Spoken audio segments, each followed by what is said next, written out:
সালামু আলাইকুম। ওয়ালাইকুম আসসালাম। গুরুজি, আপনি ভালো আছেন?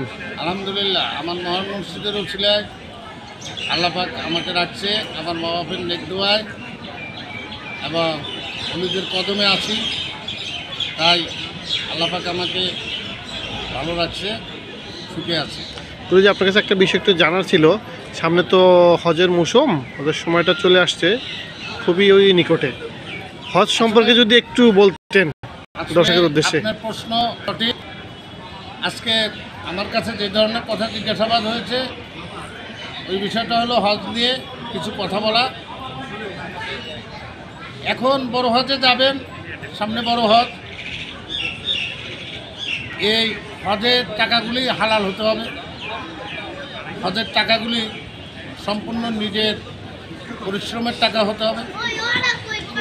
এই টাকা আপনার চাচাতো ভাই, চাচা চাচি, আপন ভাই বোন এবং ফুফু, ভাগ্না ভাগ্নি, এরা যদি অভাবগ্রস্ত থাকে বা এদের কাছে টাকা নেই, তারা কোনো ব্যবসা বাণিজ্য করে খাইতে পারে না, এই ধরনের লোক যদি আপনার আত্মীয় স্বজন থাকে, তাহলে আপনি যেই টাকা দিয়ে হজে যাবেন, ওই টাকাগুলি তাদের মাঝখানে আপনি বিলিয়ে দেন, তারা জানি কিছু ব্যবসা বাণিজ্য করে খাইতে পারে।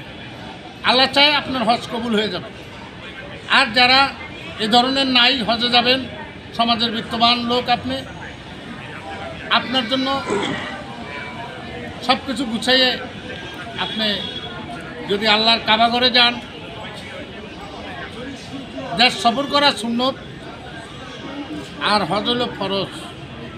এখন আপনার উপরে হজ ফরজ হয়েছে, আপনি যাবেন, কিন্তু আপনার ডাইনে বাম সব ঠিক রাখবেন, তারপরে হজে যাবেন। হজে যাওয়াটাই বড় না, বড়টা হলো আপনার নিয়ত সহি কিনা এবং আপনি আল্লাহ নবীর প্রেমে কুরবান হয়ে যান কিনা, এদিকে লক্ষ্য রাখতে হবে। যদি আল্লাহ রাসূলের প্রেমে আপনি কুরবান হন, তাহলে আপনার জন্য হজ যায়।